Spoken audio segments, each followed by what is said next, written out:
Musicians React. We're doing a whole episode on Victor Wooten. 2 songs, Overjoyed and You Can't Hold No Groove. Let's jump right in and listen. Here we go. Victor Wooten, Overjoyed.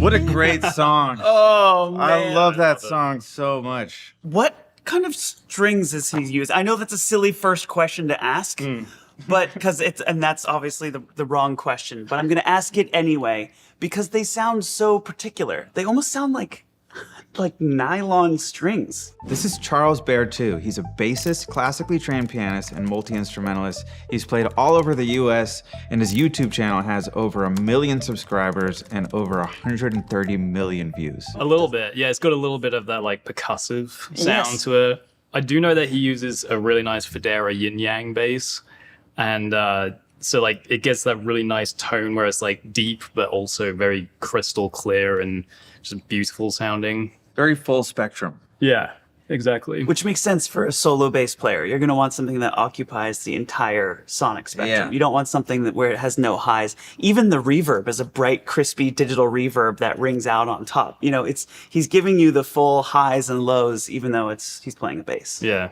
It's a bold song to do solo bass. It's so intricate, right? Yeah. What a choice.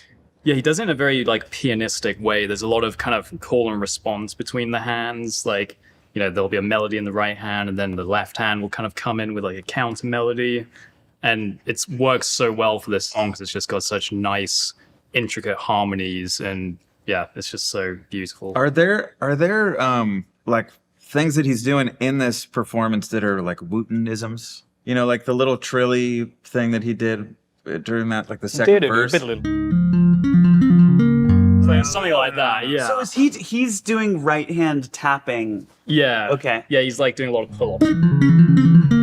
Something like that, yeah. Was there stuff that he like innovated as far as technique or? Yeah, I mean, he definitely kind of at least popularized the double thumb technique, you know. Like It's usually, like alternate picking, but with your thumb. yeah, like usually, like, you know, traditional slap is like, but like you can only go so fast, like, but with double thumb, You go twice as fast. yeah, exactly. Wow. And, Wait, like, can you play us an example of double thumb, like how you would use double thumb if you were doing slap bass on something?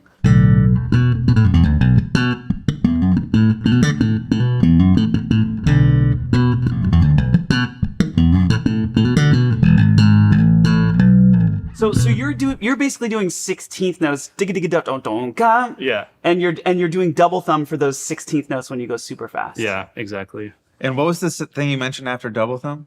Double pluck. What's that? Ah. Yeah, so it just lets you do like, what does Victor use?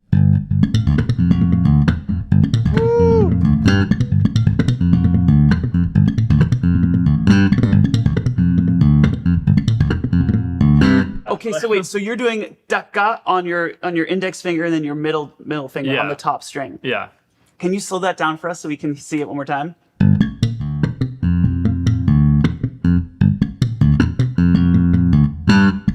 I gotta learn this.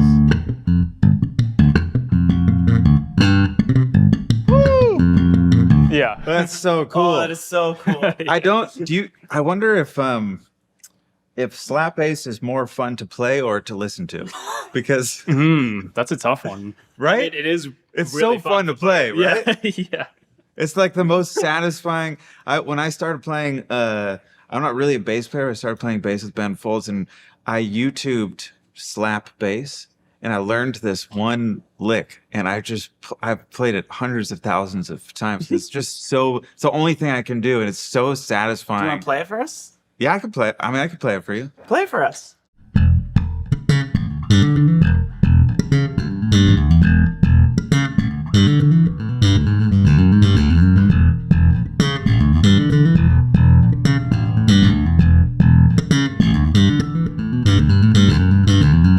Nice. Yeah, you got some double plucking going though. That's all I can do. So you were saying Victor pioneered the double thumb. What did you call it? Double thumb? Yeah, double thumb. I mean, I'm pretty sure. Like, I haven't Yeah. done like full on detective work to make sure that he was like the first person, but like he got it so down. Like his double thumb is like pretty much unparalleled in my opinion. But yeah, so I kind of think he like pretty much invented it. Yeah. And in terms of his sound, was anyone doing like the super full spectrum, high highs, low lows thing before Victor Wooten? I feel like it's also a product of the age in which he started recording, right? It's just like the sound of recordings were doing that. It was more like high fidelity. Like, was it early 90s? Yeah, Late 80s? Yeah, this one was early 90s. Okay. I think it came out right around the time I was born, or maybe a little later. But yeah, no, I don't know if there was anyone who was doing such a like crisp sound. Like honestly, even now he has just like a very crisp percussive sound that I haven't really heard a lot of other bassists capture. And I think a lot of it is to do with the Federa. It's just like such a nice bass that whenever he does all that percussive stuff, it just sounds like he's playing drums, basically. Why did you choose this bass? What is it about this bass that you like? So when I was at Berkeley, I had a teacher who was like really passionate about these basses. He was like, Which teacher? his name was Jim Stinnett. Okay. And he was like, these basses are the best I've ever played. He's like, they're better than the Federas. They're just like, and they're always perfect every single time. There's just like these two guys in Germany who make them, and it's like they put so much effort into their craft. And like, I mean, I just love how it feels to play, mainly. Like, every note just responds exactly the way you want it to. Like, on some basses, sometimes, like, some of the notes up here, they can sound a little different from the notes down here. It's like they're a little thinner up here, whereas this one, it just feels very consistent across the board. And, yeah, it just sounds really nice for a lot of different styles. And you prefer a 4-string bass to a 5-string bass or a 6-string? 4-string feels the nicest to play. 5-string is definitely really cool because you get, obviously the really nice deep low end.